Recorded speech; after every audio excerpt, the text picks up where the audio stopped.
चुनाव का दिन नज़दीक आते ही दोनों पार्टियों के बीच आरोप प्रत्यारोप का दौर शुरू हो गया है। आज दोनों ही पार्टियों ने प्रेस वार्ता आयोजित कर एक दूसरे पर आरोप लगाए। भाजपा की ओर से जहां सिद्धार्थ मलैया ने प्रेस वार्ता ली, वहीं कांग्रेस के प्रत्याशी राहुल सिंह ने प्रेस वार्ता में बताया कि उनके ऊपर जो आरोप लगाए गए हैं वो गलत हैं। देखिए, जब आप इस बात से आतंकित रहते हैं और आशंकित रहते हैं कि आप चुनाव हार रहे हैं, तो आप बौखलाहट में बहुत सारी ऐसी चीज़ें करते हैं जो साथी कार्यकर्ता काम कर रहा है आपके ही गांव का, आप उसको परेशान करना चाहते हैं, आप उसको रोकना चाहते हैं, आप अफवाहें फैलाना चाहते हैं। और इस तरह का ही काम उन लोगों ने किया वहाँ पर, जो पटना बुजुर्ग में कल हुआ। कौन शामिल थे, किस तरह की एफआईआर आप? देखिए, जो अभी प्रेस वार्ता हुई उसके अंदर सबका तो नाम नहीं, एक प्रमुख व्यक्ति का जरूर मैंने नाम लिया, जिसने बाद में पहुंच के वहां पर उस षड्यंत्र को बढ़ाया और रचा। उसकी एफआईआर भी की गई है उन लोगों की। और ख़ास बात ये कि जब ये हम आरोप लगाते हैं कि भारतीय जनता पार्टी के लोग, आरोप लगाना है तो लगा दिया कि हम पैसे दे रहे हैं, पर सही क्या है, सत्य क्या है? डायल 100 की गाड़ी, चूँकि आशंका थी कि ऐसा होगा, साथी कार्यकर्ता जैसे छोड़ने जा रहे थे, उसने डायल 100 से वो जनरेट की रिक्वेस्ट। डायल 100 वहाँ चांस की बात है 2-3 मिनट 4 मिनट पहले पहुँच गई। उसके बाद ये तीनों गाड़ियाँ पहुँची और उनको छोड़ने, जिस साथी कार्यकर्ता को छोड़ने गए थे और 2 और कार्यकर्ता जो बाजू के गांव के थे, उसको जब वहाँ छोड़ने गए, तब उसके बाद 2-3 लोगों ने उनसे बहस शुरू कर दी, बदतमीज़ी करना शुरू कर दी। उसके बाद गोविंद सिंह आए और बाद में बाकी के गांव के और लोगों को उन्होंने बुला के भीड़ इकट्ठा की और गाड़ियों को जाने नहीं दिया। गाड़ी के अंदर आगे गाड़ी लगा ली। डायल 100 के अंदर 2 या 3 आरक्षक थे, वो जितना कर सकते थे उन्होंने किया।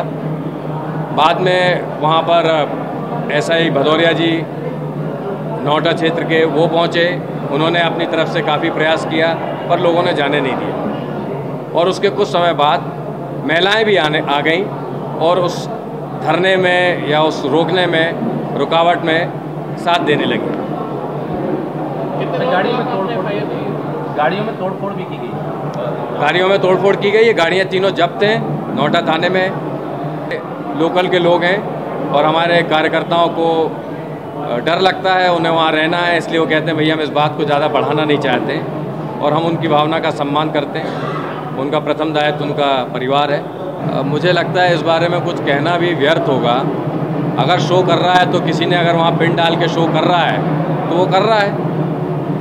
साथ में किसी ने एक और चीज़ गूगल मैप शो कर रहा है, और गूगल मैप शो कर रहा है कि सर्किट हाउस की पहाड़ी पर राहुल सिंह जी का, जो कांग्रेस के प्रत्याशी हैं, उनका 5 स्टार होटल है।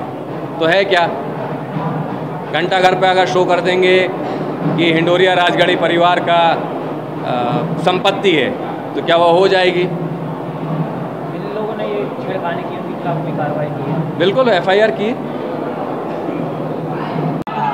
जो घटना हुई है, रात में घटना हुई, उसमें आरोप लगाए गए कि आपके लोगों ने कुछ किया, क्या कहना चाहिए?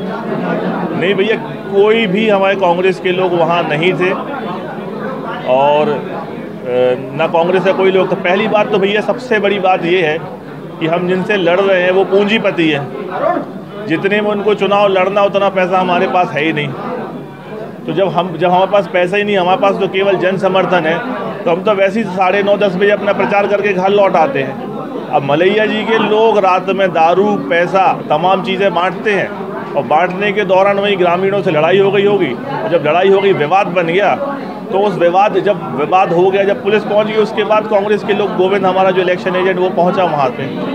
तो उसमें कांग्रेस या हमारे किसी लोगों का कोई वो है ही नहीं हस्तक्षेप। हम तो 10 बजे वैसे ही प्रचार बंद कर देते और घर पहुँच जाते वापस। नहीं भैया, कल गूगल पे जब हमने सर्च किया, उसका स्नैपशॉट हमारे पास है, वो हम आपको देंगे। उसमें बस स्टैंड पे ओजस्विनी नर्सिंग कॉलेज शो कर रहा है, और आज जब हम उसको देख रहे हैं तो उसको कुछ नहीं दिख रहा है। पर हम ये आपको 100% बात बता रहे हैं कि वो मलैया जी ने जो ज़मीन है वहाँ बस स्टैंड की, वहाँ से लीज पे ली है, और जब हमने कल उनको अटैक किया मंच से राहुल गांधी के, तो वो बैक फुट में आ गए और उन्होंने उसमें संशोधन करवा दिया, जो भी चेंजेस करा दिए उसमें। एक बात और सामने आ रही है, सर्किट हाउस पर आपको बंगला शो कर रहा है। अब वो मैं वही तो बता रहा हूँ ना कि शासन प्रशासन का पूरा खेल है कि भैया वो हमारे घर पर सर्किट हाउस शो करने लगे। इससे ये तय होता है, जो इतना बड़ा चेंज आया उसमें लोकेशन में, इससे ये तय हो रहा है कि माननीय मंत्री जी कहीं ना कहीं सेटिंग करे हुए हैं, जिसके कारण ऐसा शो करने लगा। वायरल वीडियो आया है, इससे हम सहमत हैं, और उस वीडियो में हम क्या बात कर रहे हैं ये स्पष्ट नहीं हो रहा। हम तो बोलते हैं कि जो वहाँ के CCTV फुटेज है उसको निकाल लें।